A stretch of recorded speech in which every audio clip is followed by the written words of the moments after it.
Alors, il faut quand même dire que c'est le Togo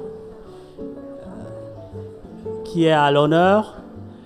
Et pour dire simplement que la décentralisation au Togo est une décentralisation jeune, mais elle a quand même un retour d'expérience, je dirais d'expérience significative, à étaler, à exposer et à permettre en même temps que nous puissions voir et savoir ce qui est fait modestement au Togo dans le cadre de la décentralisation. Alors, cette décentralisation a mis en place en fait les communes à hauteur de 117 et j'inviterai respectueusement Madame la Présidente de la Fêtière des communes du Togo à me rejoindre pour introduire cette partie qui permettrait ensuite que nous puissions arriver aussi à démontrer les talents de nos territoires. J'ai compris qu'il y avait un artiste togolais qui va nous faire quand même connaître un peu la culture togolaise.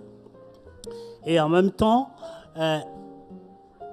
par la suite, nous allons entrer dans le vif du sujet et à cet effet, on ferait un retour d'expérience des uns et des autres afin que nous puissions partager avec vous ce qui est fait dans le cadre de la décentralisation. C'est l'occasion de remercier Cités Unies France pour nous mettre à l'honneur et pour nous permettre ainsi de profiter des expériences des uns et des autres. Alors, sans tarder, je m'en vais, si la salle est disposée à nous entendre. Je voudrais simplement dire que nous sommes, je dirais, dans la deuxième mandature de la décentralisation au niveau communal. C'est en 2019 que les premières élections communales ont eu lieu. Après, bien entendu, un certain nombre d'années, une trentaine d'années, c'est depuis 1987 qu'ont eu les premières élections municipales et on a attendu 2019 pour avoir les premières élections communales. Alors, ça permettrait que Madame la Présidente de la Fêtière des communes du Togo, Madame Koubonou Touni, vous aurez remarqué que c'est une femme. On met en valeur la femme au Togo. Et je voudrais dire que la question de la décentralisation, c'est aussi la mise en valeur de toutes les compétences et particulièrement des compétences féminines qui sont habituellement minorées en Afrique. Donc, c'est déjà un bon exemple de notre décentralisation. Et ça permettra ainsi à Madame la Présidente de nous exposer, de nous situer un tout petit peu, de contextualiser notre décentralisation et de permettre que nous puissions ainsi voir ce qui est fait. Et par la suite, le deuxième temps, ce serait un temps de partage d'expérience. Et après, ce sera conclu par Monsieur le ministre du Développement des Territoires qui conduit la délégation et qui nous permettra ainsi de voir un peu ce que l'État met en œuvre pour que la décentralisation soit une réalité. Donc, avec votre permission, je laisse ainsi la parole à Madame la Présidente pour cette phase introductive. Madame la Présidente.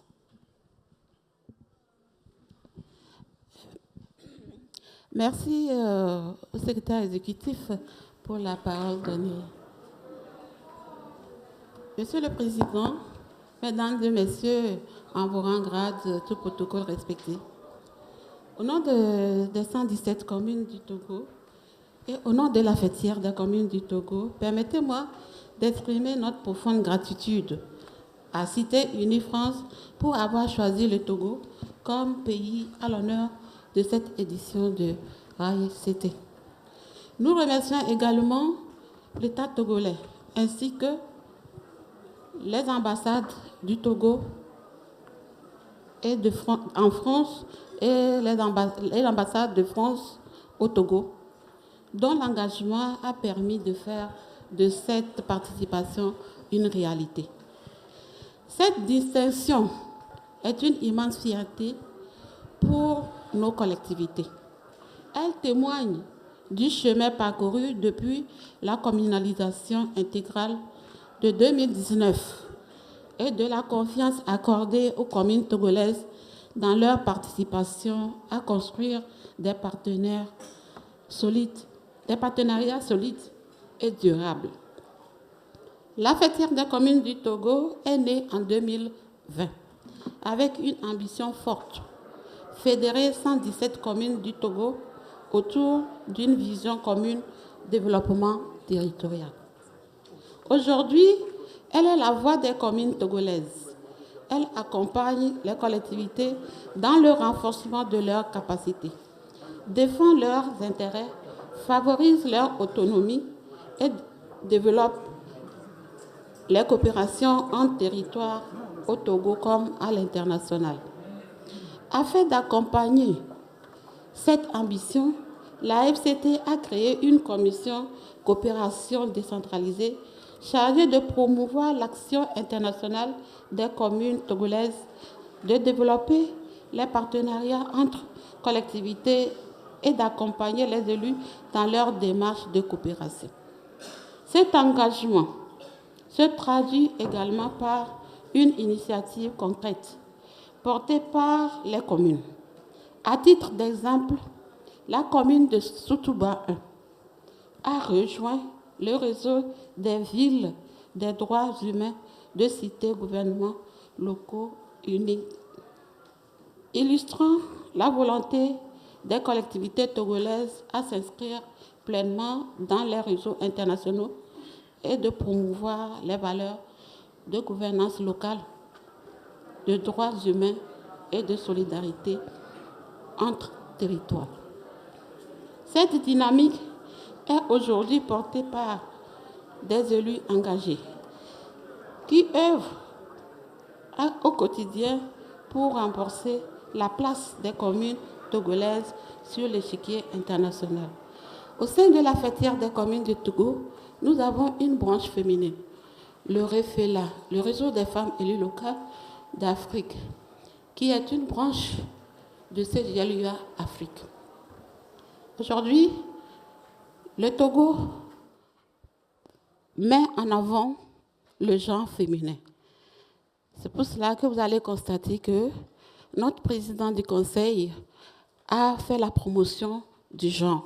Beaucoup de femmes sont placées à des postes très importants. Au sein du REFELA, notre plaidoyer, c'est de permettre à ce que les femmes participent à des discussions dans des institutions de prise de décision importantes.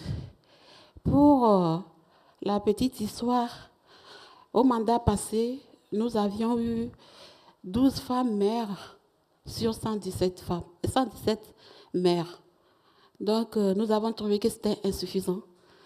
Nous avons fait des plaidoyers et nous avons eu gain de cause aujourd'hui. Quand bien même l'écart n'est pas trop grand, nous sommes contentes parce que nous avons à ce mandat 16 femmes maires sur les 117.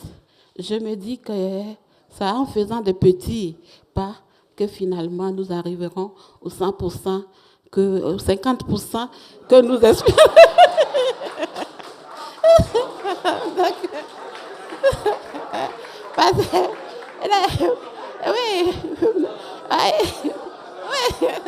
Oui, bon, nous aspirons à prendre les 100% parce que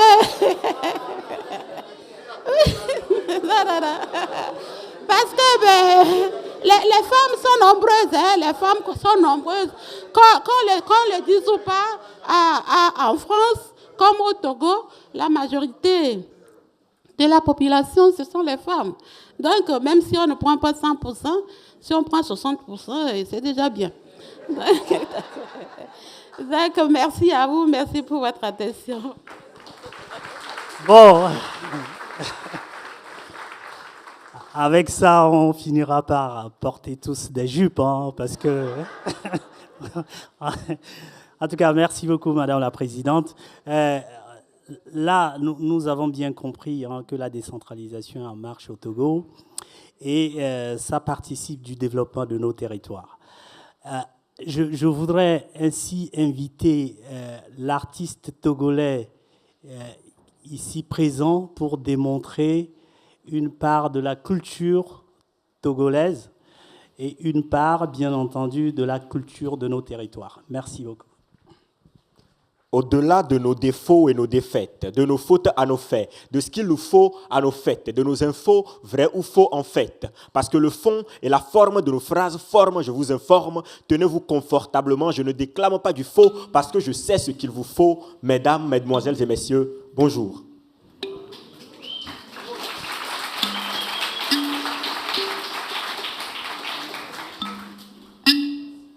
Oh, pevojo, melejajo. Adela pevojo, melejajo. Oh, pevojo, melejajo la. Adela pevojo, melejajo. La décentralisation, c'est comme la viande de serpent. Cette viande qui fait peur et fait flipper les uns et les autres, mais un pur délice pour ceux qui en consomment. Oh, pevojo, melejajo. Adela pevojo, melejajo. La gouvernance locale, c'est comme du foufou, ce plat immaculé du Togo, qu'adore Dieu lui-même, mais qui rend inconfortable quand on n'en prend pas soin. Oh, pevojo, melejajo la, adela pevojo, melejajo. La gouvernance locale est un sujet sérieux, un engagement profond, presque sacré, au cœur des priorités du gouvernement togolais.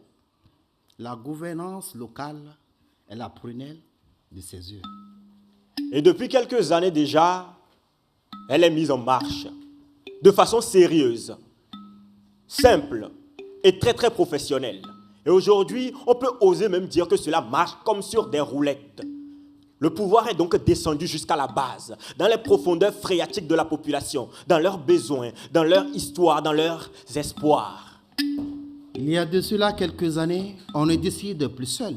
On co-construit avec la base, dans chaque commune, chaque quartier, chaque voie, de Sogbo Sito à Tandouaré, d'Avangelo à Tamden, on construit. De Saint-Cassé à Djankassé, on construit.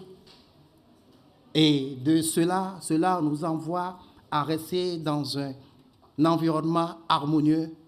Et on est content. Content, vivant, marrant et battant, jovial, social, matinal et papal. Machinal et papal comme en festival pascal. Aujourd'hui, les maires se rencontrent, échangent et construisent des passerelles. Et désormais, tout se construit, du local jusqu'au pluriel. En cette rencontre exceptionnelle d'action internationale des communautés territoriales, le Togo, mon très cher pays le Togo, le pays des Tchoufan, le pays du pic d'Agou, le pays de l'ambassadeur Urokura Agadazi. Comme vous le savez, si un maire se déplace, ce n'est pas seulement pour voyager, mais c'est pour aller ouvrir des portes, c'est pour chercher de nouveaux partenaires. Il tient sa bannière pour aller construire des ponts. Ils présentent leur plan de développement local pour activer le développement de leur commune et plus encore activer le développement de sa nation tout entière.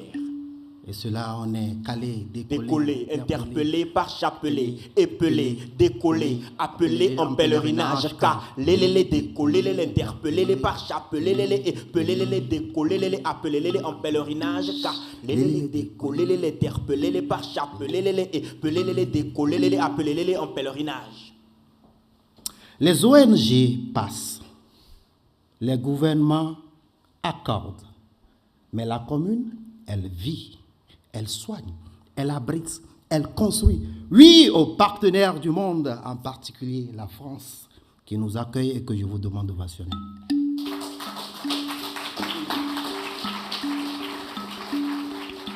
Le dit, ai-je bien dit, fait le charme de la magie. J'ai cité Victor Hugo. Par ricochet, l'un des idéographes de la sagesse Fadi, ne nous manque pas de fier la dia. Ne nous manque pas de fier la dia. Ne nous manque pas de fier la dia. Ne nous manque pas de fier la dia. Tradition littérale, si la bouche n'en parle pas, est-ce la hache allons-nous employer? C'est là où le maire de la commune d'Anéro vous dira: la fêtière devient baobab, non pour abriter l'ombre de la tente, mais pour porter la lumière de la souveraineté locale. Nous tendons une main lucide. Et non une main tendue de dépendance. mais une main de co-construction. Sol la, Sol la, sol fa mi sol. Mi mi ré do si ré do si la sol do mi fa sol do si la si sol fa mi ré do si la sol la si do ré mi fa ré la si do so do ré mi do ré mi fa sol sol fa mi ré sol mi ré do do ré mi si la fa mi ré do sol la sol fa mi sol mi ré do si la sol do mi fa sol do si la si sol fa mi ré do si la sol la si do ré mi fa ré la si do.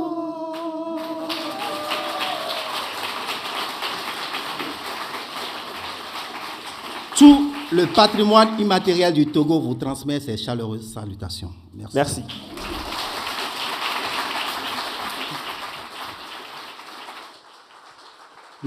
Merci beaucoup, merci beaucoup.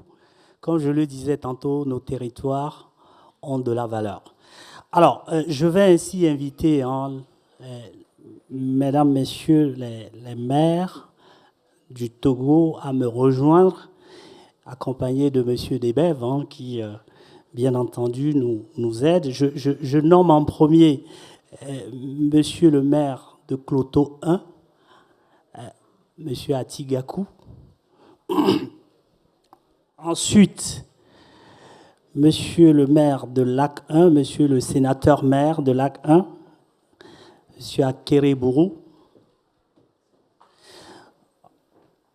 Ensuite, j'inviterai madame le maire de Tône 1 d'Apon,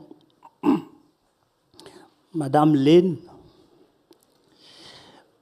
monsieur le député maire, Ouro Sabin, à nous rejoindre,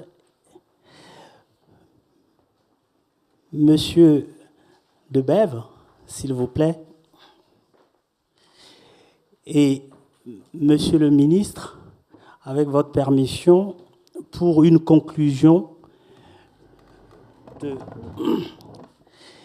et par la suite, madame la Virginie Rouquette voudra bien nous rejoindre à la fin pour, bien entendu, donner une clôture institutionnelle.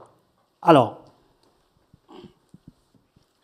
j'en viens maintenant à la décentralisation togolaise parce que j'ai autour de moi les meilleurs artisans de la décentralisation, ceux qui sont aux moulinettes. Et je voudrais dire que la décentralisation togolaise, au niveau du Togo, a commencé en 2019, mais il faut souligner qu'il s'agit d'une vision, d'une politique et bien entendu d'un processus. Une vision incarnée par son Excellence Faure Issozimna Gnassingbé, qui est le président du Conseil, à l'époque qui était président de la République. Et il a besoin de lui rendre hommage, parce que quand il est arrivé, il a compris qu'il fallait les territoires pour le développement intégral. Et cette vision est implémentée par une politique, et cette politique est tenue par un ministre de l'administration territoriale, de la décentralisation, mais aussi et surtout par un ministre du développement des territoires, M. Gomado, ici présent, que je salue, pour avoir, bien entendu, malgré toutes ses occupations, accepté d'être avec nous. Et il faut dire que ce processus est continu, parce que depuis 2019, on a eu une première mandature, nous sommes à une seconde mandature. Et ce processus-là, les tenants, ceux-là qui sont vraiment à la manette, ce sont les maires, les présidents de région. Les maires sont autour de moi. Moi, je ne suis que leur assistant, mais ce qu'ils font dans les territoires, il est besoin de les applaudir. Alors, qu'est-ce qu'ils font dans les territoires ? sur quelles compétences il est besoin de savoir. Et on sait très bien que quand un maire arrive, il lui est demandé au Togo de faire ce qu'on appelle le PDC, le plan de développement communal. Donc une planification, c'est ça la première compétence en fait d'un maire, d'une collectivité territoriale. Et le guide méthodologique en fait de ce plan de développement, qu'il soit communal ou régional, c'est monsieur le ministre qui en est le tenant. Et il nous a élaboré bien entendu ce guide méthodologique, mais ce sont les maires et ce sont les présidents de conseils régionaux qui, bien entendu, impulsent cela. Et au-delà de la planification territoriale, il y a l'aménagement du territoire. L'aménagement du territoire, c'est aussi la gestion foncière. Et la gestion foncière, c'est le développement économique local. Voilà les champs de compétences. Mais il y a une compétence qui est centrale. C'est comment on répond aux besoins essentiels de la population. C'est ce que font les maires. Qu'on soit au niveau central et qu'on veuille, bien entendu, répondre aux besoins de l'eau, aux besoins de santé sur un territoire, c'est trop loin, depuis Lomé ou depuis Paris, si je me mets en fait à la place, disons, de la capitale. Alors, c'est là les compétences, les champs de compétences de nos collectivités territoriales, c'est planification territoriale, aménagement du territoire, réponse aux besoins essentiels, mais surtout, bien entendu, développement économique local. Et il est besoin, puisque nous sommes en France, et c'est l'occasion de remercier l'ambassade de France qui nous a soutenus, qui nous a accompagnés, bien entendu en lien avec notre Excellence, monsieur l'ambassadeur du Togo ici, pour qu'on soit là et qu'on expose la faiblesse, bien entendu, puisque nous sommes jeunes, notre décentralisation est jeune, qu'on expose à la fois nos richesses dans nos pratiques, mais en même temps nos faiblesses, puisque nous sommes jeunes. Les similitudes sont lesquelles ? Nous avons, bien entendu, quand on parle de commune ou de région, il faut dire qu'il y a, je dirais, ce qu'on appelle une personnalité juridique, tout comme en France ici, mais une autonomie aussi, une autonomie administrative, tout comme une autonomie de gestion. Il y a le contrôle de légalité, ce qui se fait aussi en France, et le contrôle de régularité, puisque quand on est dans les finances, c'est la régularité, quand on est dans l'administration, c'est la légalité. Donc c'est ça qui est fait tant en France qu'au Togo. Mais il y a des différences, parce qu'au Togo, nous avons ce qu'on appelle les commissions. Il y a 3 commissions, commission sociale, commission économique et commission domaniale. Alors qu'en France, ici, on va voir un adjoint au maire chargé de l'aménagement du territoire. C'est là les quelques différences qu'on a, mais pour dire en conclusion que nous nous inspirons de la décentralisation française. Une décentralisation qui a un certain âge, la nôtre qui est encore jeune, qui a besoin d'apprendre, mais qui a aussi à donner. Parce que quand je dis à donner, c'est l'occasion de me tourner vers mesdames, messieurs les maires, parce que nous voulons faire un retour d'expérience. En 2019, c'était la première mandature. Nous sommes arrivés aujourd'hui en 2026, il est besoin de voir dans chaque territoire ce qu'il y a à voir et à partager. Et là, je me tourne en premier vers monsieur le maire de Cloto 1, qui, bien entendu, a fait du développement durable, qui a fait de l'environnement, je dirais, son cheval de bataille, qui a mis en place des outils, un outil qui est le plan énergie-climat, qui pourrait ainsi nous dire ce qui est fait dans son territoire et ce qui pourrait être partagé, en sachant que vous vous appuyez particulièrement aussi sur les partenariats pour développer à la fois ces outils et mettre en œuvre cette politique de développement durable. Monsieur le maire de Cloto 1, qu'en dites-vous du développement durable ? Qu'en dites-vous de l'environnement que vous protégez si bien et qui est une école pour nous au Togo ? Monsieur le maire. Merci, monsieur le secrétaire exécutif, pour la parole. Et pour démarrer, je vais remercier, saluer 2 de mes villes partenaires, Madame Emmanuelle Mena, même si elle n'est pas présente, Madame la maire de la ville de Bressuire, et Madame Michela Rakoto de la ville de Mamoudou, dans le territoire d'outre-mer français, qui est partenaire. Les 2 villes qui sont partenaires de la commune de Cloto 1, Palimi. Comme venait de le dire tout à l'heure nos artistes togolais, un maire, ce n'est pas que le plaisir, c'est le maire qui est aux côtés des populations quand il y a des problèmes d'inondation, quand il y a des problèmes, des enjeux économiques, des enjeux d'agriculture. Et pour ma commune, qui est une commune fortement touristique et agricole, nous avons élaboré ce que nous appelons le plan climat, le plan d'accès à l'énergie et au climat, s'alignant sur les outils de la Convention des maires pour l'Afrique subsaharienne, la COMESESA, qui nous a permis d'orienter nos priorités sur 3 axes fondamentaux, notamment tout ce qui est adaptation, atténuation et puis accès à l'énergie. Ce plan climat, quand on prend le processus d'élaboration, vous venez de le dire, a fait le lien entre le PDC, nos outils de planification au niveau local, avec les orientations stratégiques, aussi bien au niveau national, notamment les CDN, qu'au niveau international, notamment les organisations en lien avec les enjeux climatiques. Aujourd'hui, en termes de participation citoyenne, c'est un outil qui a rassemblé toutes les populations, toutes les couches sociales et économiques, mais aussi tous les acteurs du développement territorial dans une approche de gouvernance territoriale partagée, aussi bien multiniveau. Aujourd'hui, nous avons cette chance d'avoir un outil, un plan de développement communal, un plan climat qui est quinquennal et qui est évalué à 30 millions d'euros, même si c'est plutôt des estimations minimales. Cet outil est aujourd'hui animé en partie par la coopération décentralisée. Quand je prends par exemple la ville de Bressuire et l'agence de l'eau Loire-Bretagne, nous avons des financements sur le secteur de l'eau assainissement qui dépassent même le cadre géographique de ma commune restreinte. Aujourd'hui, nous sommes plutôt dans une dynamique territoriale où on sort de la commune pour englober d'autres communes qui sont concernées par ces activités, ces besoins d'eau, assainissement. Comme je l'ai dit, c'est quand même une ville fortement touristique. Et j'ai tendance de dire souvent que les déchets dans ma commune ne seront pas vus de la même manière que dans d'autres communes du Togo, parce que ça fera plus de bruit. Quand je prends les enjeux de gestion des déchets, ou encore quand on va suivre l'économie locale, ce plan climat nous a permis aujourd'hui, dans le cadre de la collaboration que nous avons avec la ville de Mamoudzou, d'initier un projet d'économie verte et qui associe aussi emploi des jeunes, échange, relations d'amitié avec nos amis et frères français. Tout dernièrement, nous avons accueilli autour de la mise en œuvre de ce plan climat un volontaire dans le cadre du programme de volontariat TEVO. Je salue d'ailleurs France Volontaire qui a accompagné cette initiative. Et ce plan climat, à travers la coopération décentralisée, a permis de faire le lobbying, le plaidoyer.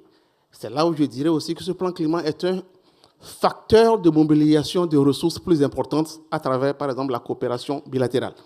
Aujourd'hui, bien que le plan est financé par l'Expertise France et l'AFD, nous sommes allés loin jusqu'à ce que l'AFD va accompagner la commune à préparer un vaste programme d'eau dans la commune. De la même manière, il y a la Team Europe et France au Togo qui sont derrière ce plan climat pour avoir un vaste programme de développement territorial dans notre territoire que nous appelons le Grand Cloto, ce que vous appellerez ici les établissements publics territoriaux, pour qu'on puisse, autour de 9 communes, développer de véritables pôles économiques et agrotouristiques, de même que les initiatives agricoles d'envergure. Pour dire aussi que le plan climat est un vecteur au-delà de la promotion de la solidarité internationale et de la coopération, permet à mobiliser le secteur privé. Le secteur privé, ça répond à l'inquiétude qui a été soulevée par M. l'adjoint au maire aujourd'hui. Ce plan climat a permis à la Team Europe et donc à la France, au Togo, de se positionner dans la structuration des projets. J'ai entendu la semaine passée, la Team Europe a lancé un avis à manifestation d'intérêt pour que des opérateurs puissent se positionner dans la mise en œuvre de ces projets. Je ne suis pas sûr que cet appel lancé par la coopération, la Team Europe, va déboucher sur la sélection des Chinois. Donc, des fois, Quand on a ces outils de planification, ça nous aide à aller dans la mobilisation de ressources, à aller dans les échanges, dans la promotion de la collaboration, de la coopération avec les jeunes et surtout être un vivier pour le secteur privé qui pourra s'installer pour le développement territorial. Je vous remercie. Merci beaucoup. Monsieur le maire, il n'est pas besoin de reprendre ce qui est dit. Ces outils-là participent du développement des territoires, la gouvernance participative, l'employabilité et surtout travailler en lien et travailler dans un esprit d'ouverture avec les partenaires. Comme vous le dites, votre ville est touristique. Il y a une autre ville qui démontre aussi ses richesses de dimension touristique, je dirais historique et patrimoniale. C'est la ville de toutes les histoires du Togo, Aného, qu'on appelle Lac 1. Et monsieur le sénateur maire qui est intervenu ce matin, qu'on ne présente plus, bien entendu, a quand même à faire valoir sur son territoire des richesses incommensurables. Alors, quels outils mettez-vous en place et surtout, quelles méthodes instillez-vous pour que votre territoire soit un territoire historiquement connu, reconnu dans toute son intelligence et surtout avec votre humilité qui est connue. Alors, au niveau historique et patrimonial, comment mettez-vous en valeur la ville d'Aného au travers de la décentralisation? Monsieur le maire. Merci beaucoup. Je voulais d'abord saluer chapeau bien bas Rogina et Christophe, qui sont les soutiens de la ville. Je les vois bien assis au premier banc, comme le coach. C'est notre coach, donc ils sont là. Et je voulais leur dire combien de fois nous apprécions ce compagnonnage-là avec eux et comment ils sont toujours présents à chaque étape de cette ascension-là pour les premiers de cordée que nous sommes. Je viens d'une petite ville qui est à la frontière entre le Togo et le Bénin, mais qui est une ville à plusieurs histoires. Elle a été fondée autour de 1663 et on a eu la chance d'avoir été d'abord un peu brésilien, un peu portugais, un peu anglais. C'est pour ça que certains vont s'étonner pour que je m'appelle John. John, c'est le nom de mon grand-père parce qu'il était là à l'époque anglaise. Et ensuite, on a été allemand pour terminer français. Oui, c'est une longue histoire. Mais à côté de cela, on est à la fois Yoruba. Yoruba, c'est ceux qui connaissent un peu l'Afrique de l'Ouest savent que c'est une ethnie du Nigeria. Donc, dans cette même ville, vous avez également des Yoruba. Ce qui fait que moi, mon nom, lorsque j'ai rencontré le président Obasanjo, il m'a parlé Yoruba. Parce que c'est un nom à consonance Yoruba. Et donc, c'est pour vous dire que, simplement, si vous parlez de ces choses, c'est pour vous dire combien de fois la multiculturalité peut être une chance.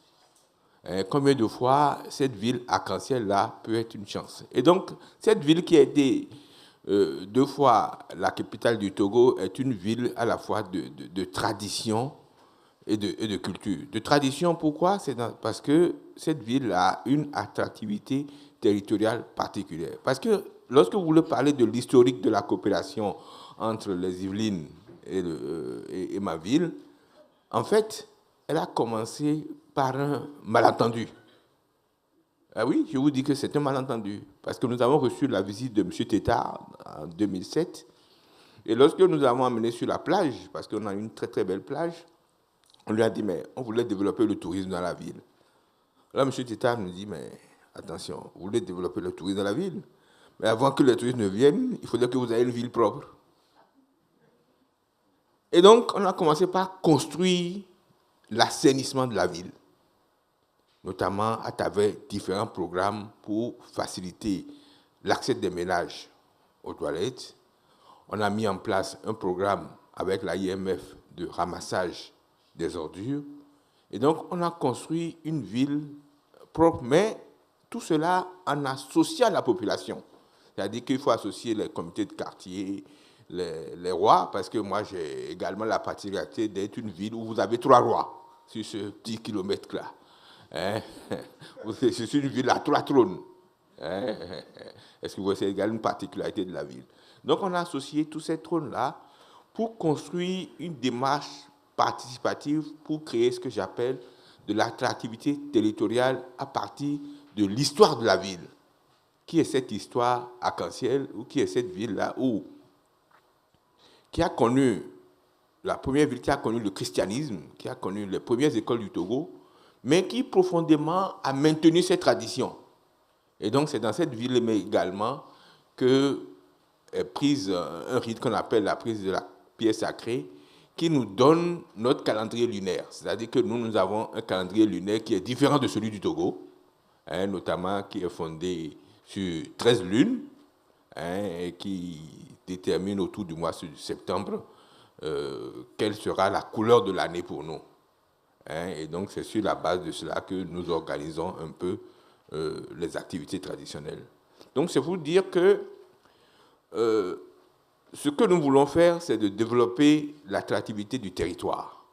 Mais il ne s'agit pas d'une attractivité qui est basée simplement sur la mer, parce que nous sommes entre la mer et la lagune qui donne une embouchure où la mer et la lagune s'embrassent. Ils font un geste d'amour magnifique. Il n'y a que ceux qui voient qui peuvent admirer cela. C'est quelque chose d'extraordinaire quand vous voyez l'embouchure au coucher du soleil. Mais nous voulons développer en même temps à côté de cela la terre.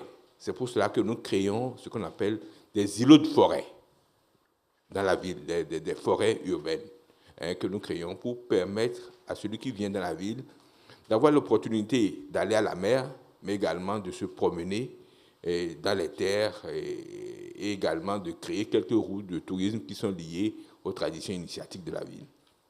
Et donc, c'est vous dire qu'on peut partir justement de la coopération décentralisée, parce que tout cela a été évidemment fait en relation avec l'ambassade de France et le département des Yvelines, parce qu'ils nous ont aidés à écrire notre stratégie de tourisme. Parce que pour faire de l'attractivité territoriale, pour faire du marketing territorial, il faut écrire toute une stratégie de tourisme. Et donc, il est important que la ville définisse sa spécificité, notamment si c'est une ville de montagne, elle doit pouvoir développer un tourisme de montagne.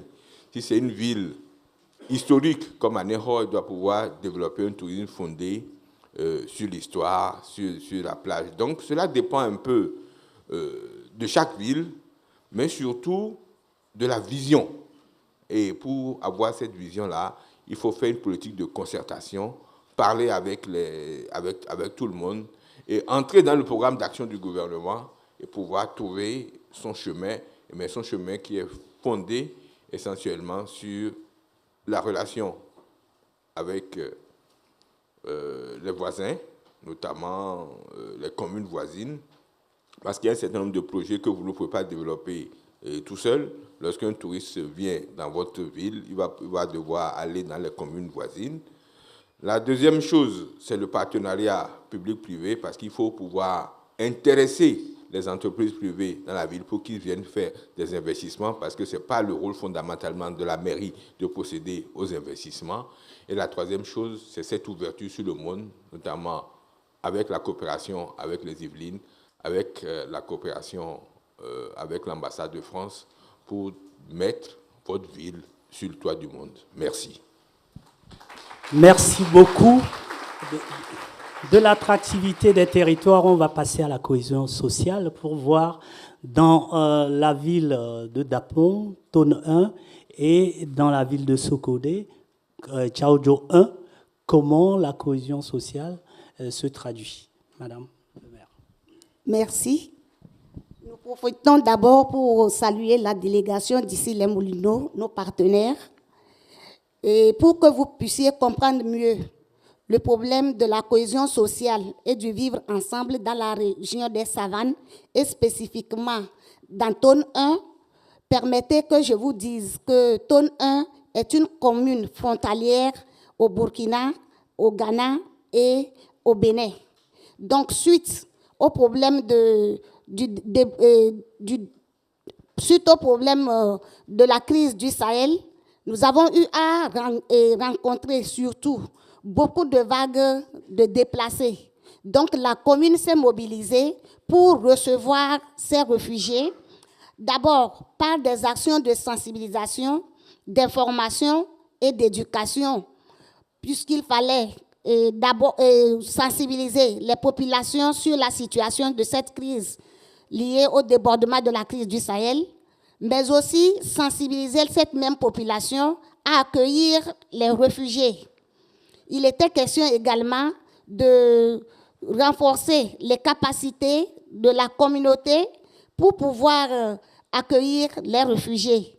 Donc, il y a eu des actions de résilience, des renforcements des capacités des jeunes et des femmes pour leur autonomisation, puisque déjà la commune même est une commune très faible, qui a de revenus très faibles. Et il était difficile pour elle d'accueillir d'autres réfugiés qui viendraient alourdir leurs charges. Mais par des sensibilisations, par cette même cohésion, je crois que la commune et les populations ont pu recevoir ces réfugiés. Il y a eu aussi des sensibilisations, pas seulement des sensibilisations, des actions de production, puisqu'il était question de renforcer aussi les capacités de ces réfugiés en AGR. Je vais parler des activités génératrices de revenus, puisqu'elles vivaient ailleurs, peut-être avec la nouvelle vie, ils ne pouvaient plus se prendre en charge. Les populations étaient résilientes. Donc, il fallait les accompagner avec des activités génératrices de revenus pour qu'elles puissent survivre et s'autosuffire. Il y a d'autres appuis que nous avons faits en équipement de production aux jeunes et aux femmes également.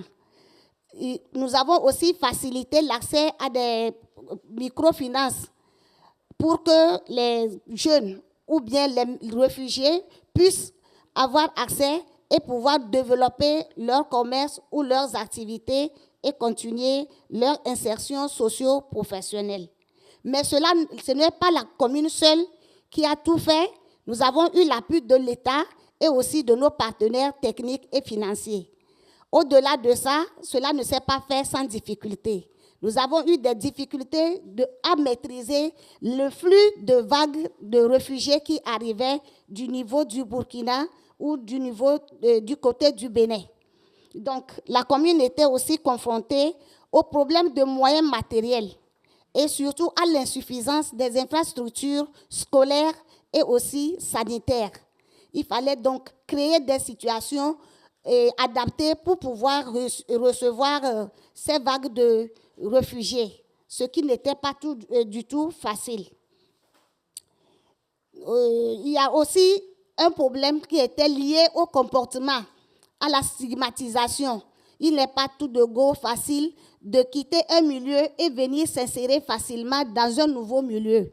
Donc, la commune a eu à faire beaucoup de sensibilisation pour que les gens puissent vivre ensemble et s'accepter et pouvoir continuer de travailler ensemble. Actuellement, nous pouvons dire qu'il y a plus d'accalmie, mais la commune a encore des défis à relever. Et comme défi, nous plaidons pour la résilience et surtout l'accès à l'eau, l'accès aux infrastructures scolaires et sanitaires, également pour des infrastructures marchandes pour les femmes et surtout pour aussi l'emploi des jeunes. Et je vous invite à investir dans la région des Savanes. Si vous investissez dans la région ou bien dans la commune de Tonne 1, vous investissez pour sécuriser toute la région des Savanes. Et surtout, je tiens à vous dire que la région des Savanes, et spécialement la commune de Tonne 1, est une commune de l'or blanc. Je vais parler du coton et vous voyez comme nous sommes habillés. C'est aussi le pays de l'or gris. Je vais parler de la pintade. Et c'est la commune de l'or rouge. Je vais parler de la tomate. Je vous remercie.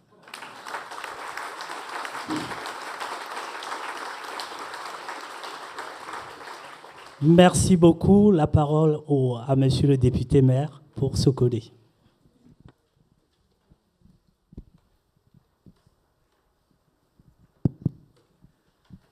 Merci beaucoup, monsieur le modérateur.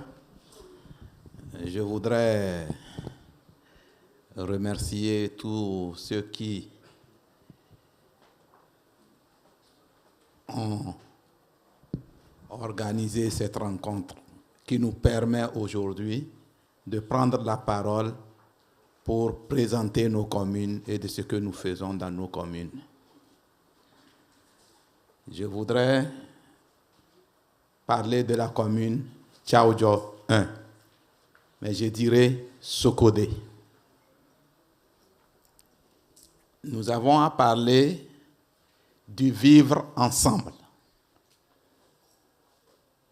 Comment faisons-nous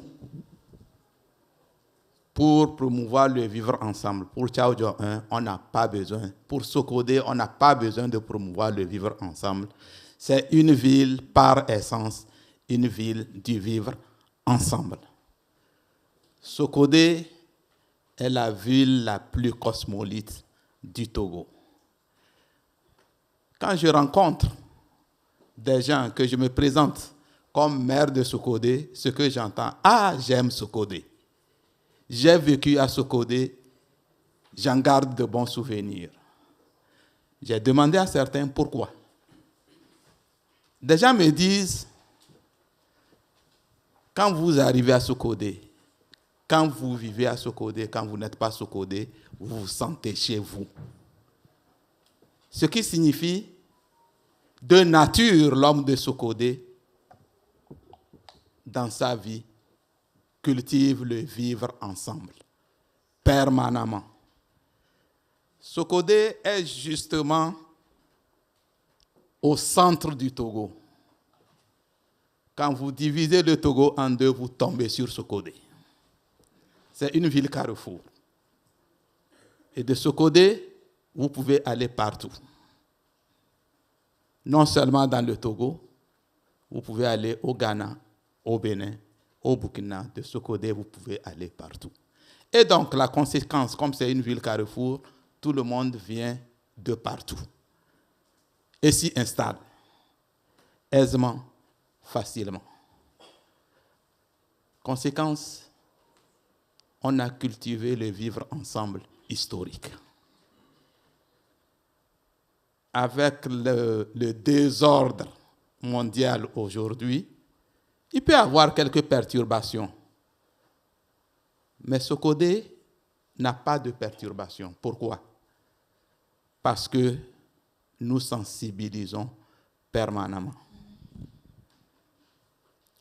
Sokodé est une ville où la religion musulmane est dominante. L'islam. A priori, l'on peut penser qu'il peut y avoir des problèmes. Non. On vit en paix, ensemble avec toutes les autres religions. Vous savez, il y a environ 3-4 mois, l'imam central de Sokodé est décédé. L'archevêque de Sokodé était avec toute la population pour les obsèques. Tous les pasteurs de Sokodé étaient avec la population pour les obsèques de l'imam central. Et ça aurait pu être aussi vice-versa. Et ils étaient pour ces obsèques dans la mosquée centrale de Sokodé. Vous comprenez qu'ailleurs, ce n'est pas possible. C'est possible à Sokodé. Donc, nous organisons des sensibilisations permanentes. Il y a environ 3 semaines, j'étais avec tous les imams de la ville de Sokodé pour discuter ensemble de comment on peut continuer par cultiver ce vivre ensemble. Tout le monde a apporté sa contribution. Voilà ce que nous devons faire, voilà ce que nous ne devons pas faire. Dans 2 semaines, j'aurai la même rencontre avec les pasteurs et les prêtres. Au-delà, le sport est roi à Sokodé. Et donc, avec le sport, tout le monde s'y sent mêlé. Et le football, c'est la seconde religion à Sokodé. J'étais tout de suite assis à côté de mon frère ivoirien, maire en Côte d'Ivoire. Nous avons commencé par causer. Je me suis présenté. Je suis le maire de la ville de Sokodé, au Togo. Vous avez entendu parler? Ah oui, c'est Massi de Sokodé. N'est-ce pas, mon frère?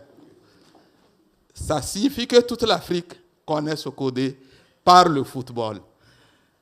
Et dans ces massifs de Sokodé, il y a eu un certain milieu de terrain très efficace qui s'est appelé Agadazi. Vous connaissez qui c'est Agadazi? C'est mon ambassadeur ici présent.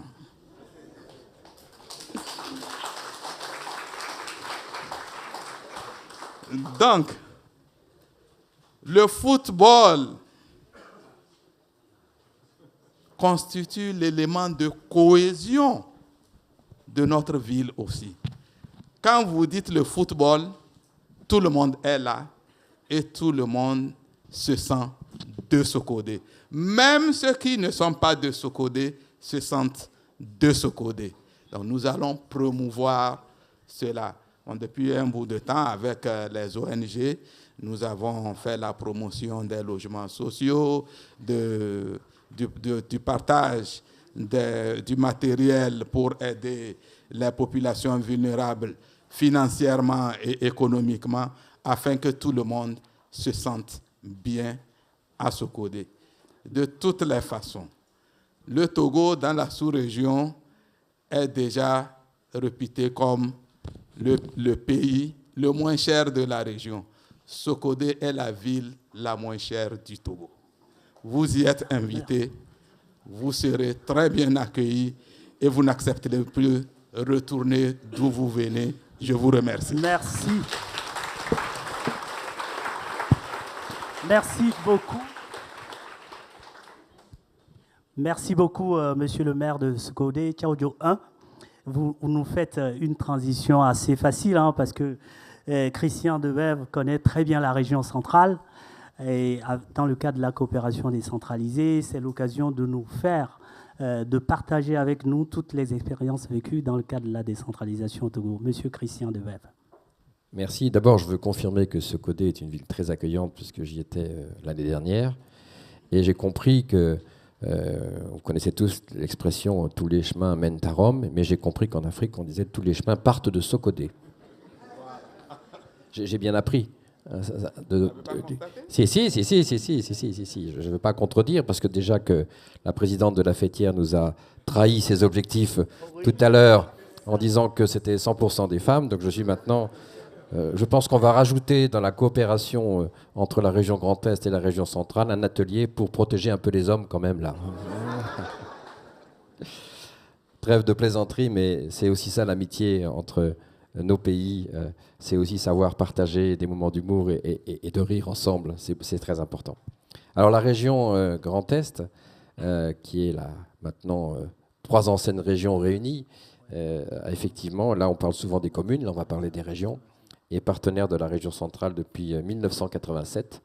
L'année prochaine, ce sera 40 ans de coopération. 40 ans de coopération, c'est quelque chose quand même, ça signifie.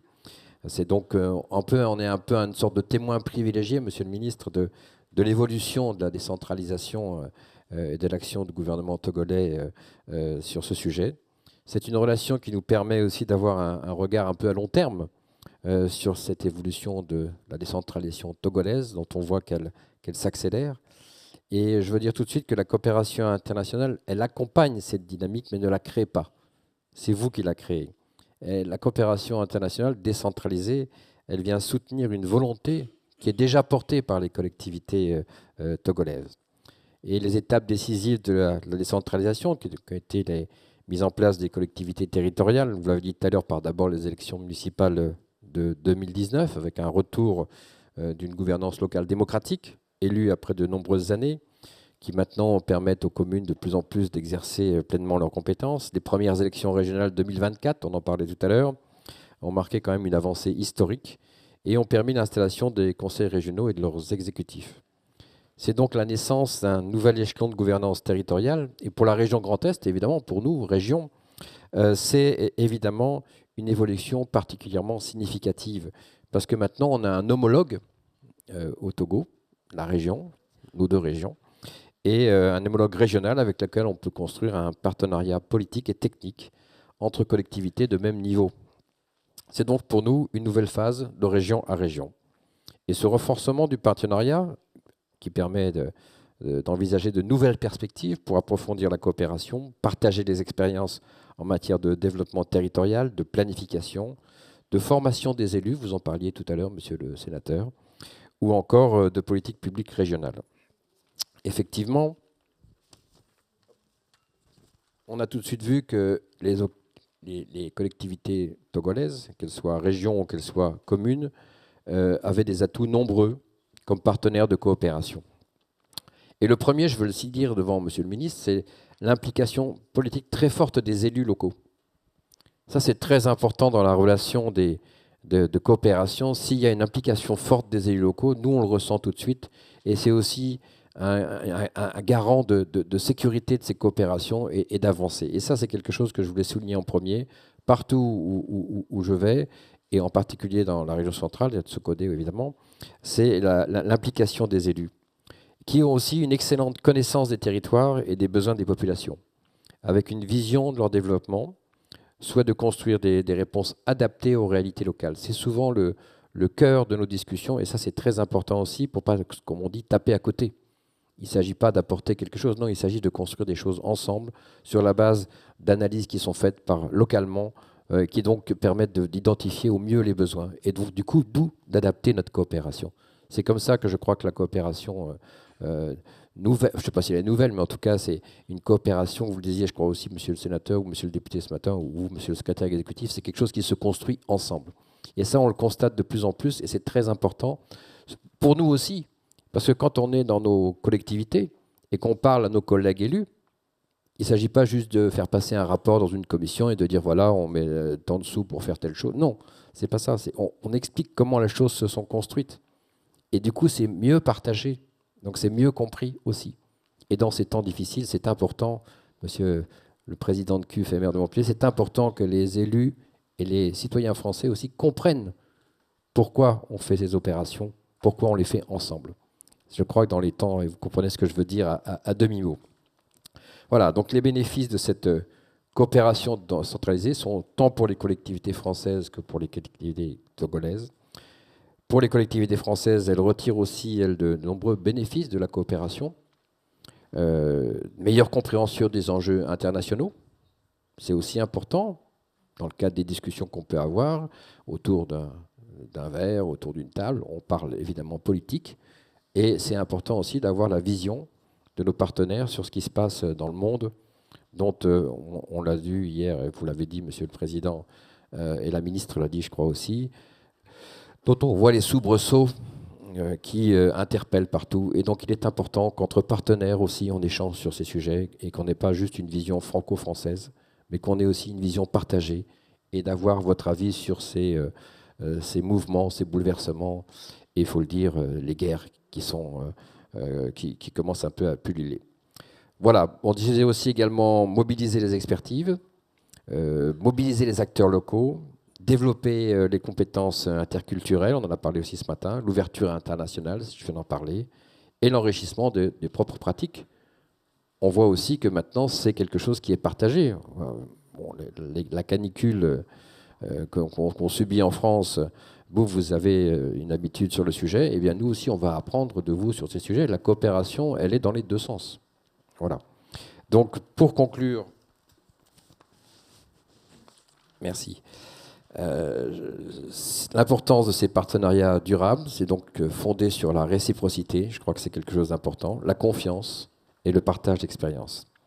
Alors, quelques réalisations emblématiques de notre coopération, juste pour les citer, et pas dépasser mon temps. Évidemment, l'accompagnement de la gouvernance territoriale de la région centrale. Ça, c'est quelque chose d'important. Et je veux le dire aussi à monsieur le ministre. C'est évidemment, et on vit ça aussi en France, hein, la décentralisation, c'est aussi un sujet chez nous. Vous faites ça par étapes, tranquillement, avec sérieux. Vous bénéficiez aussi peut-être de l'expérience de ce qui se passe ailleurs. Mais chez nous, ce n'est pas si simple non plus, la décentralisation. Là, on nous avait annoncé une grande loi de décentralisation. Finalement, elle a été mise un peu au placard, parce que quand on a lu les textes, c'était finalement une loi de recentralisation. Donc, c'est un sujet qui n'est pas si simple. Et donc, c'est important aussi, parce que les élus locaux, on leur dit décentraliser, donc ils veulent aussi prendre un peu d'envergure du pouvoir, décider pour les collectivités locales, les citoyens. Et le pouvoir central doit aussi faire un peu attention pour accompagner et aider, parce que c'est pas simple.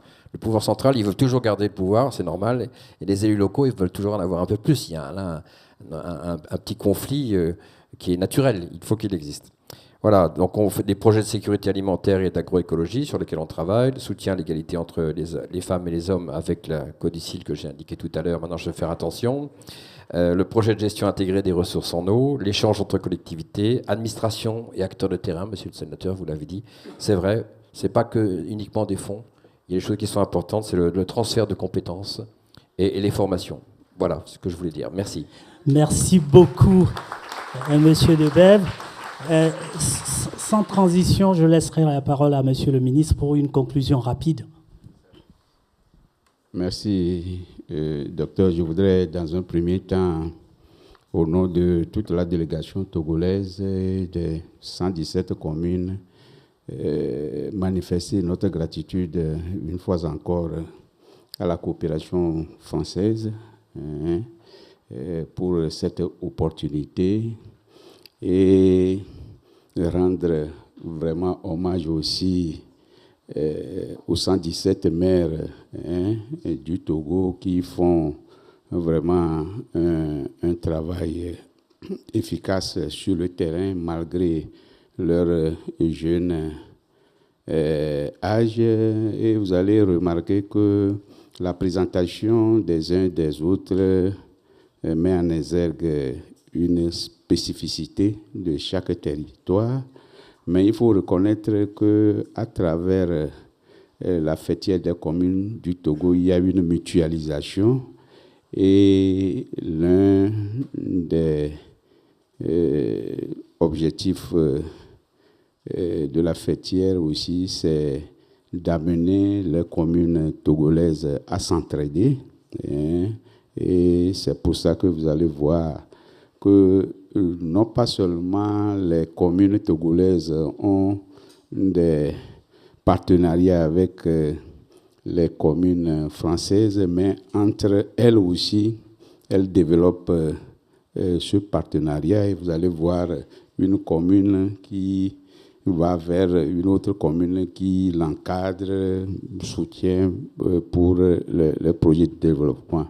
Donc, il faut toujours aller de l'avant et je crois que pour les 5 prochaines années, c'est-à-dire 2026 et 2031, son Excellence, Monsieur le Président du Conseil, a d'ores et déjà défini une ligne de conduite.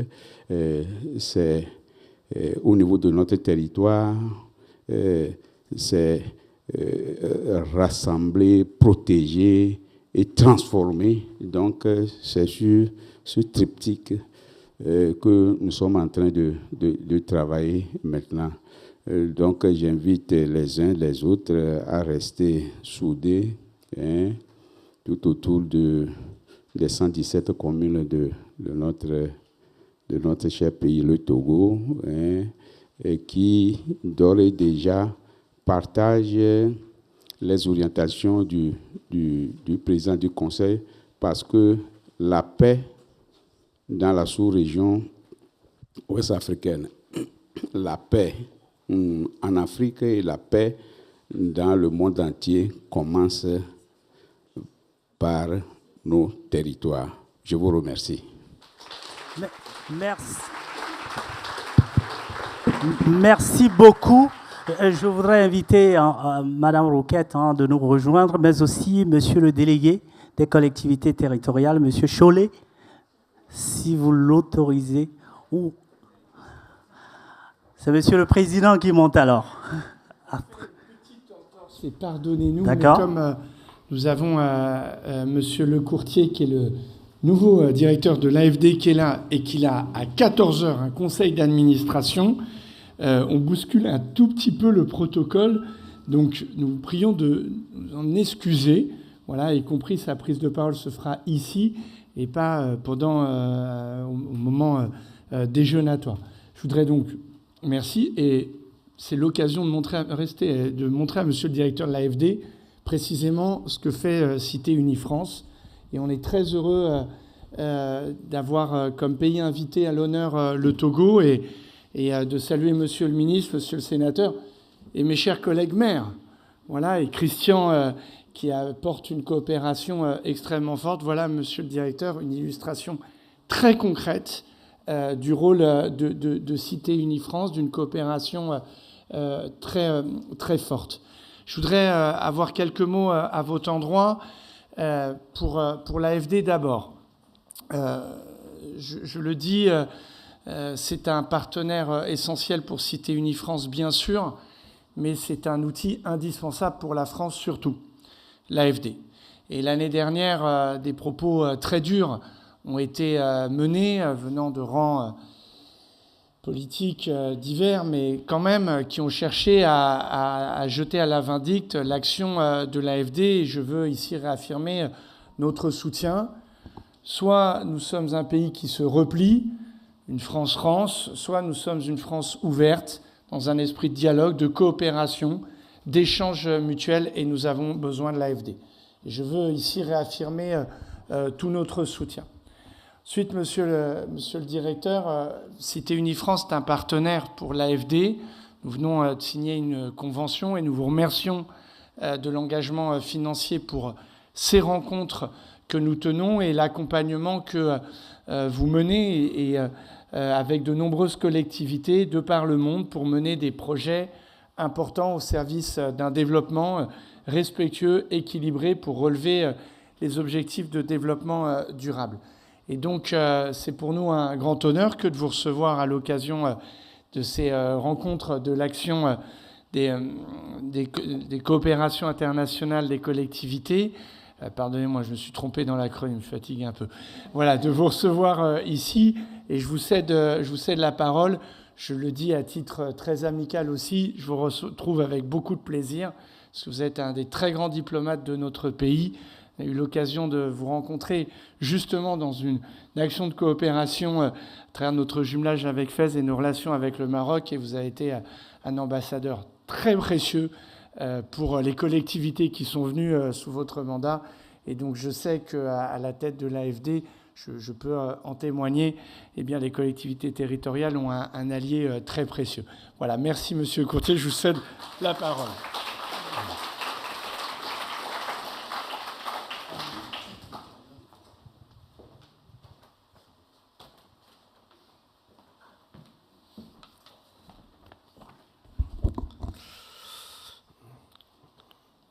Mesdames et messieurs les ambassadeurs, je crois que nous avons des ambassadeurs dans la salle représentant des pays partenaires, monsieur le ministre et mes chers amis togolais, mesdames et messieurs les élus, monsieur le délégué pour les collectivités locales, cher Frédéric, monsieur le maire, président, merci pour vos mots, merci de m'accueillir.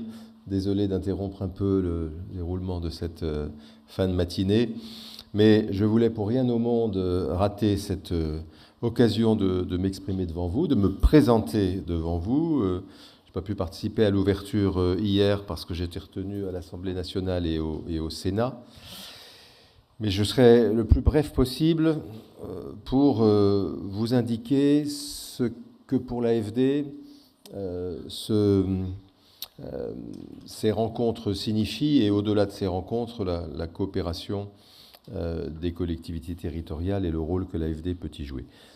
Premier message, je suis, comme vous, profondément attaché à cette coopération internationale, et mon défi aujourd'hui, depuis 2 mois, c'est d'adapter le groupe AFD à un monde, vous le savez, qui change à toute vitesse, qui est un monde plus brutal, foncièrement moins coopératif, mais aussi plus interdépendant, de conduire ce changement tout en préservant les valeurs fondamentales qui sont celles de l'AFD, de la France et de la coopération. Vous l'avez rappelé, monsieur le maire, l'AFD est souvent attaquée injustement, sans doute parce que nous œuvrons au service d'une certaine idée de la France, vous l'avez dit, ouverte, solidaire, impactante pour ses partenaires. Merci, monsieur le maire, merci, monsieur le président, pour votre constante défense, pour les mots que vous savez mobiliser.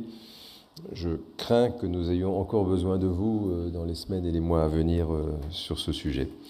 Depuis ma prise de fonction à la mi-mai, j'ai vraiment mis toute mon énergie à défendre les principes, les moyens de mon action et à fixer un nouveau cap pour l'AFD dans la continuité de ses valeurs qui repose sur 3 objectifs simples que nous appelons dans notre jargon les 3 dividendes.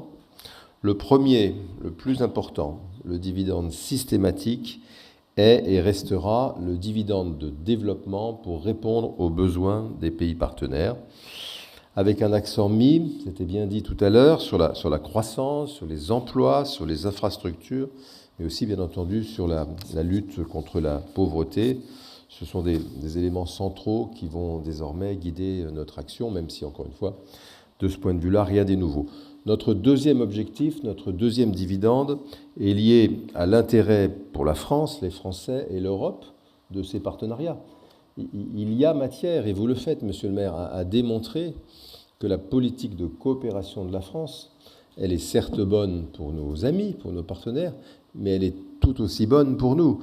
Lorsqu'on investit à l'autre bout du monde pour nous protéger des pandémies, je me rendrai dans quelques jours en RDC, lorsque nous travaillons sur les effets du réchauffement climatique en Afrique, en Asie ou en Amérique latine, c'est finalement les Français que nous protégeons, tout autant que nous protégeons nos partenaires ou nous protégeons les Européens. Il est donc vraiment essentiel que nos compatriotes, même si tous ne sont pas forcément convaincus encore, comprennent que ce qui se passe à l'autre bout du monde, dans un pays ami ou autre, a forcément aujourd'hui un impact sur nous, sur nos vies, sur celle de nos enfants, sur notre avenir. Nous avons un troisième dividende, c'est un peu plus concret, si je puis dire, au sens matérialiste du terme, c'est que tout en étant un partenaire évidemment actif des collectivités territoriales, des organisations de la société civile, du monde de la recherche, nous devons, dans un contexte de sobriété budgétaire très fort pour la France et qui s'accroît chaque jour davantage, démontrer que l'AFD conduit, met en œuvre un modèle économique qui lui aussi utilise l'argent public de plus en plus rare au meilleur escient. Et voilà, c'est une démonstration que nous devons faire chaque jour pour répondre à l'opinion publique, mais j'ai aucune crainte que nous ne soyons pas capables de le faire. Mon deuxième message, qui est davantage centré sur ce que vous êtes, sur ce que vous réunissez aujourd'hui, enfin ces jours-ci, c'est que, bien sûr, dans cette vision stratégique, les collectivités sont toujours autant que par le passé, peut-être même encore davantage, des partenaires essentiels pour l'AFD, pour donner corps à ce fameux dividende stratégique que j'évoquais et au rapprochement absolument nécessaire et dynamique entre les intérêts de la France et des Français. En effet, vous disposez d'une capacité de mobilisation considérable de votre écosystème. C'était bien dit tout à l'heure en ce qui concerne les communes togolaises. Et vous jouez un rôle de chef de file, vous ici à Cité Unie, pour projeter les acteurs de leur territoire à l'international. C'est la raison pour laquelle c'est fort de ce constat, de cette conviction que nous avons créé il y a un peu plus de 10 ans, un dispositif appelé FICOL, qui est financé par des moyens mis à disposition par l'AFD, une centaine de projets de coopération décentralisés au profit de plus de 60 collectivités françaises, de tout échelon, on en parlait monsieur le maire tout à l'heure, depuis les villes jusqu'aux régions, en passant par les intercommunalités et les départements, y compris d'outre-mer, pour un montant cumulé de 82 millions d'euros.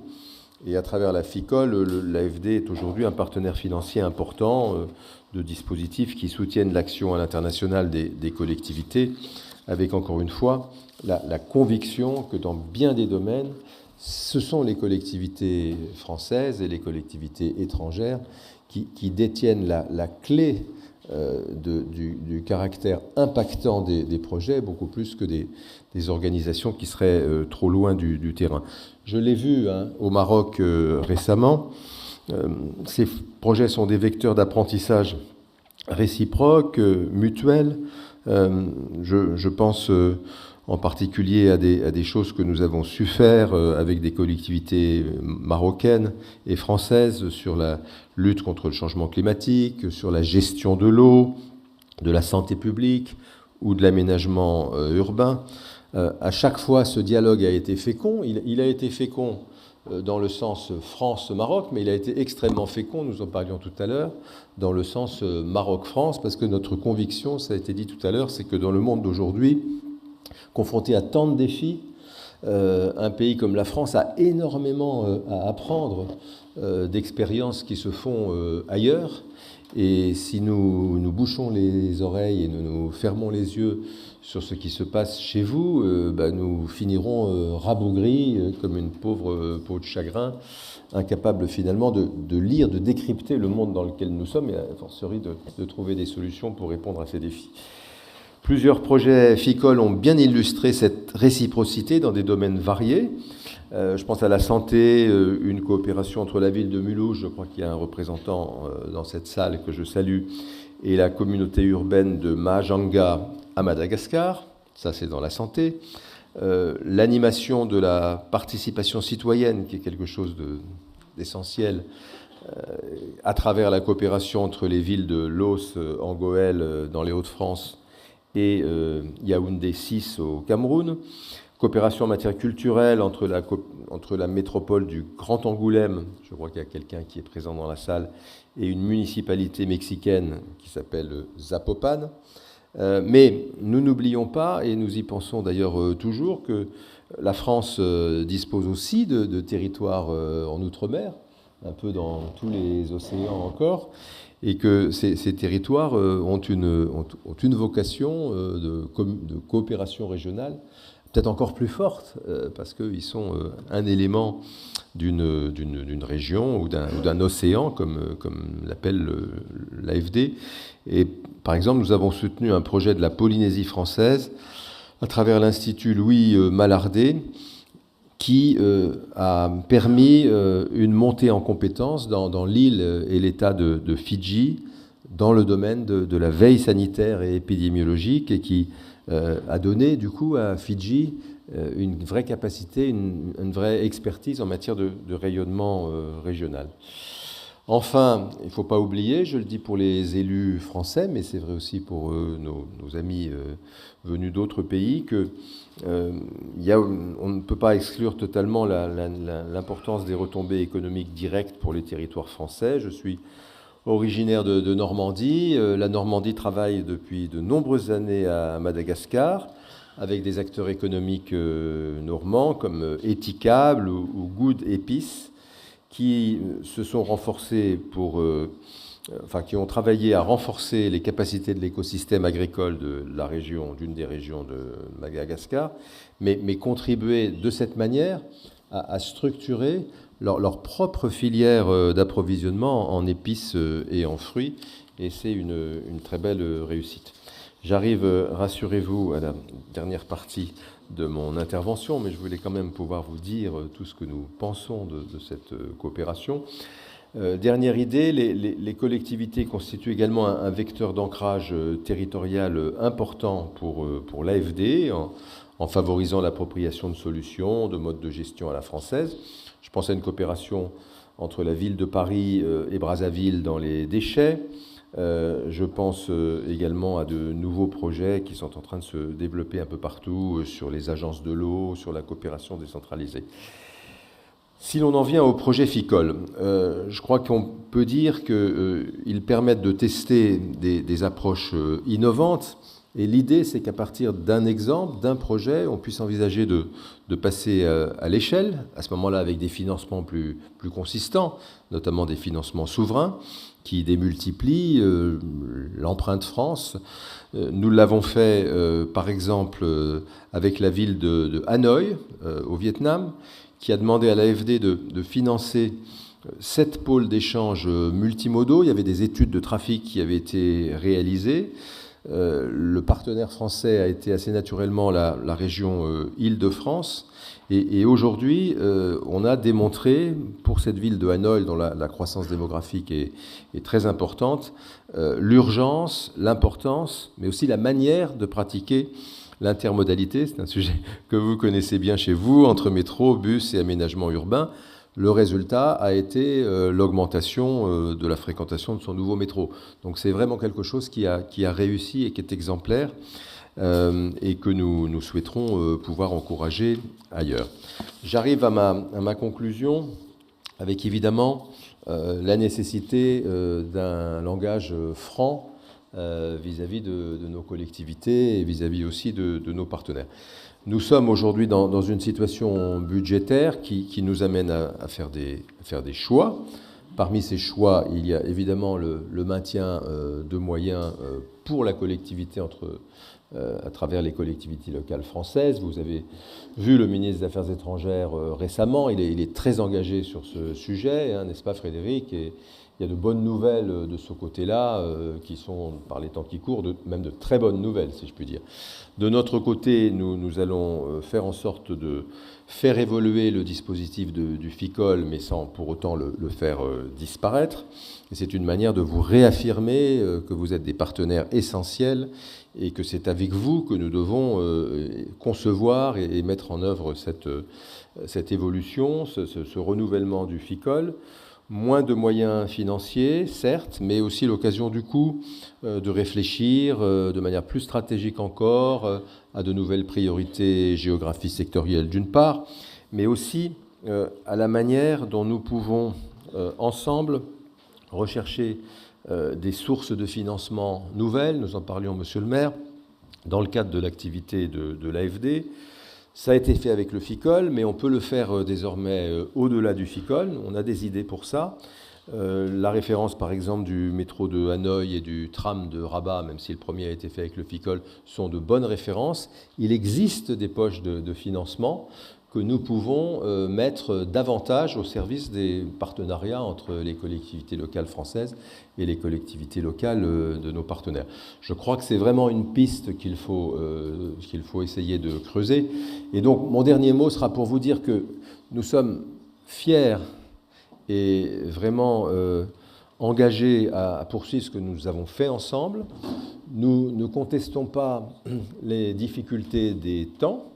Nous maintiendrons ce que nous pouvons maintenir qui permettra de continuer à travailler dans une certaine mesure, mais nous devons et nous savons comment imaginer des financements plus innovants qui d'ailleurs renforceront encore le partenariat que vous avez salué, monsieur le maire, entre, dans la pleine, sinon souveraineté, libre administration des collectivités locales qui figure dans la Constitution, raccrocher les moyens, les hommes et les femmes de l'AFD pour continuer, de par le monde, à construire ensemble des belles choses qui sont à la fois un élément du rayonnement de la France, mais aussi un élément d'une France ouverte qui s'inspire et qui absorbe tout ce qui se fait de bien chez vous. Et j'ai aucun doute, pour l'avoir vu au Maroc et l'avoir vu ailleurs, qu'il y a partout, dans les temps qui courent, énormément de choses à apprendre pour nous, chez vous.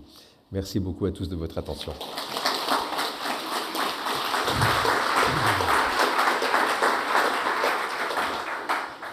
Merci beaucoup, monsieur le DG. C'est un grand honneur pour le Togo et pour nous de vous entendre. Ainsi, on revient sur...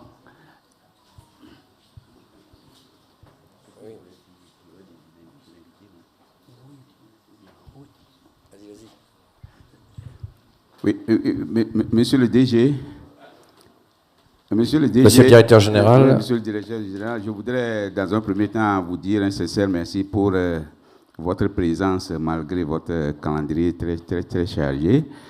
Et au nom de tous les participants, merci. Et je voudrais aussi profiter de cette occasion pour vous inviter à Lomé au Togo. Vous êtes sans savoir que le Togo est en train d'élaborer sa feuille de route 2026 et 2031. Donc, vous êtes la bienvenue, le bienvenu au Togo. Merci. D'accord, merci. Merci. Merci. Merci beaucoup. Monsieur le directeur général, je veux juste d'un mot ajouter aussi, merci. Non, mais les régions aussi travaillent beaucoup avec l'AFD.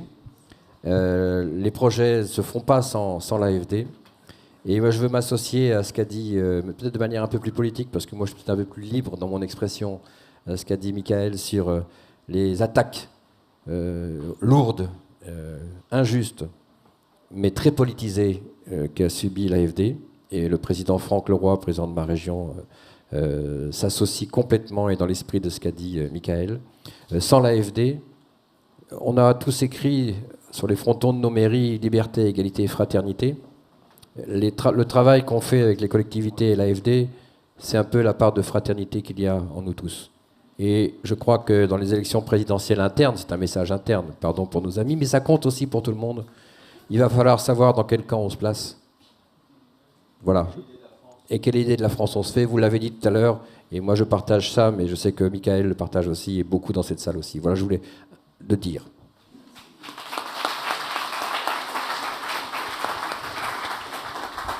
Bon, je pense que sans transition, je vous laisse la parole, hein, Christian. Alors, on va faire un peu plus court. Je ne vais pas faire l'intervention au nom de CUF, parce que vous avez tous compris, mais on va passer la parole tout de suite à deux acteurs importants aussi dans cette journée. D'abord à Rougina Farage, qui représente l'ambassade de France au Togo, qui va venir prendre la parole. Et puis ensuite Frédéric Chollet, acteur incontournable du ministère des Affaires étrangères dans tout ce qui est coopération. Et ensuite, on ira au déjeuner. Donc, Rougina, tu as la parole. Et après, Frédéric. Merci beaucoup, Monsieur Debève. Donc, je suis honorée d'être là aujourd'hui avec la délégation togolaise. Merci beaucoup à Cité Unie France et le MEAE et tous les acteurs qui ont organisé cette rencontre. Donc, très rapidement, en fait, c'est pour faire deux annonces qui vont dans le bon sens et surtout pour soutenir le développement des coopérations décentralisées.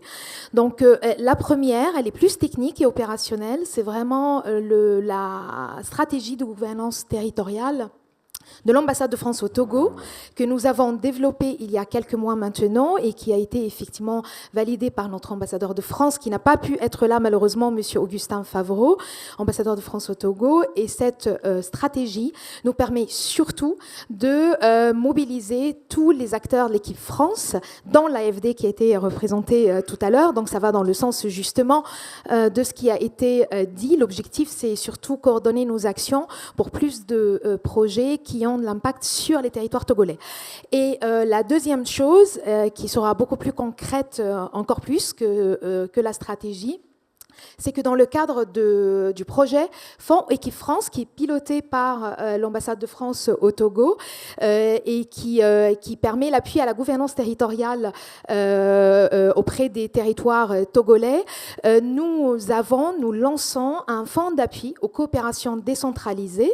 L'objectif de ce fonds d'appui, c'est d'accompagner les coopérations décentralisées émergentes ou de consolider et accompagner le passage à l'échelle des coopérations décentralisées existantes. C'est très important pour nous. Il y avait deux, je crois, acteurs qui sont présents dans la salle, qui ont pu en bénéficier dernièrement, la communauté de communes d'Ardenne-Thiérache, donc je salue la présence de M. Miguel Leroy, ainsi que le RRMA de Bourgogne-Franche-Comté International.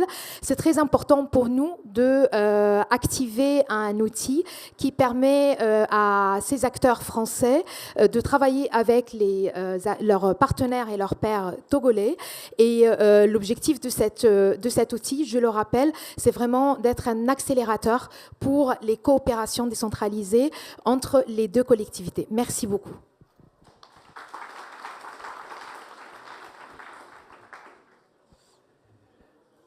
Monsieur le ministre en charge du développement local, mesdames et messieurs les élus togolais, mesdames et messieurs les ambassadeurs, mesdames et messieurs, je voudrais m'inscrire tout d'abord dans les propos qui ont été portés par le directeur général de l'Agence française de développement pour dire que effectivement nous faisons face à des défis mondiaux, que ce soit les épidémies, on en a connu une très grave il n'y a pas très longtemps, le climat, et que ces défis impactent tous les territoires et que c'est ensemble, avec les territoires, dans une diplomatie d'État, mais aussi dans une diplomatie des territoires, que nous pouvons répondre à ces défis.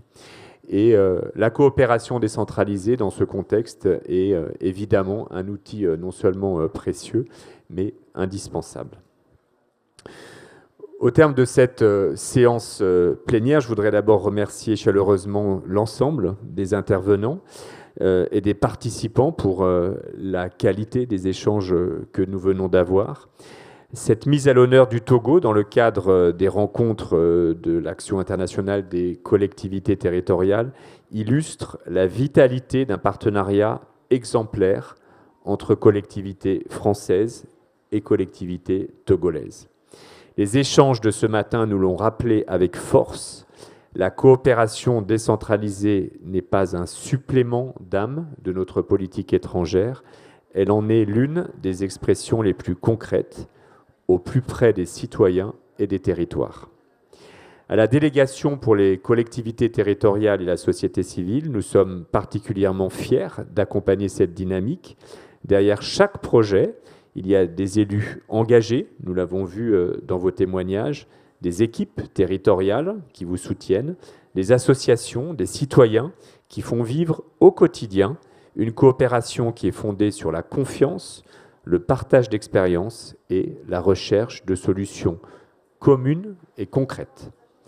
Les partenariats entre la région Grand Est et la région centrale, ou encore entre le conseil départemental des Yvelines et la commune des Lacs 1, illustrent parfaitement cette ambition. Les chiffres confirment cette dynamique. En 2024, le Togo est le 4e bénéficiaire de l'aide publique au développement portée par les collectivités territoriales françaises. Je dis 2024 parce que c'est les chiffres consolidés, les derniers chiffres consolidés que nous avons, avec près de 1,8 million d'euros engagés. Cette ambition est pleinement partagée par le ministre de l'Europe et des Affaires étrangères, Jean-Noël Barrot, qui s'est rendu au Togo en avril dernier. Première visite ministérielle française depuis 10 ans au Togo. C'est une anomalie, pour reprendre ces termes, qu'un ministre français des Affaires étrangères ne s'y soit pas rendu plus tôt.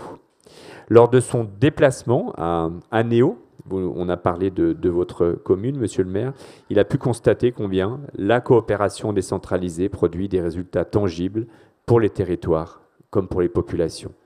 C'est dans cet esprit que nous souhaitons aujourd'hui ouvrir une nouvelle séquence de notre partenariat et j'ai ainsi le plaisir de vous annoncer l'organisation en début 2027 à Paris, avec le soutien de notre ambassade et de Cité Unie France, d'un grand séminaire qui sera consacré à la coopération décentralisée franco-togolaise.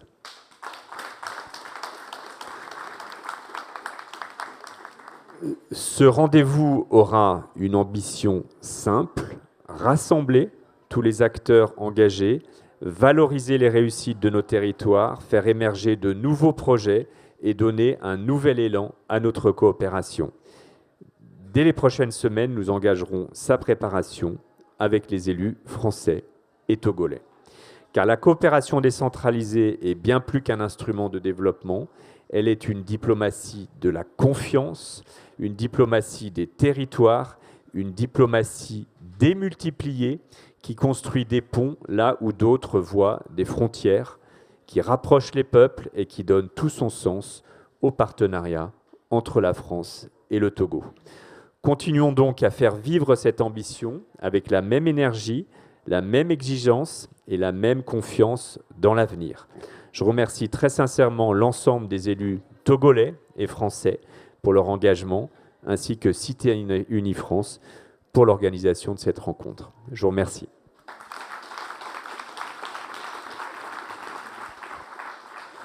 Merci beaucoup, Monsieur Chollet. Je voudrais quand même inviter Madame la déléguée générale pour nous dire un dernier mot de conclusion.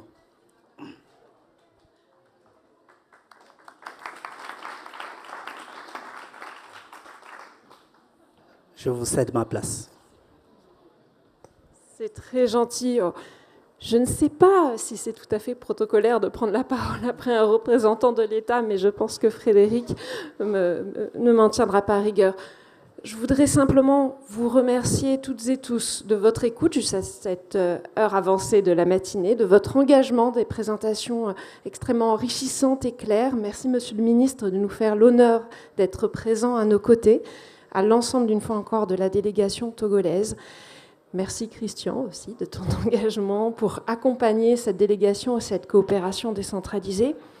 Je ne vais pas faire d'annonce, mais je vous tenais quand même à vous dire que dans les hypothèses que nous avons de façon très claire et très nette sur la table, la création d'un groupe pays Togo au sein de Cités Unies France est une de nos étapes envisagées dans la suite de cette mise à l'honneur du Togo au sein de ces 17e rencontres de l'Action internationale des collectivités territoriales. Et j'invite bien sûr aussi la fêtière des collectivités du Togo à réfléchir, pourquoi pas, à la création d'un groupe pays France qui serait un interlocuteur naturel et facilitant à ce futur groupe de travail. Avec un petit peu des hommes peut-être, mais pas que surtout. Donc, merci à toutes et tous et je vous invite à rejoindre l'étage du dessus pour un déjeuner que j'imagine vous attendez.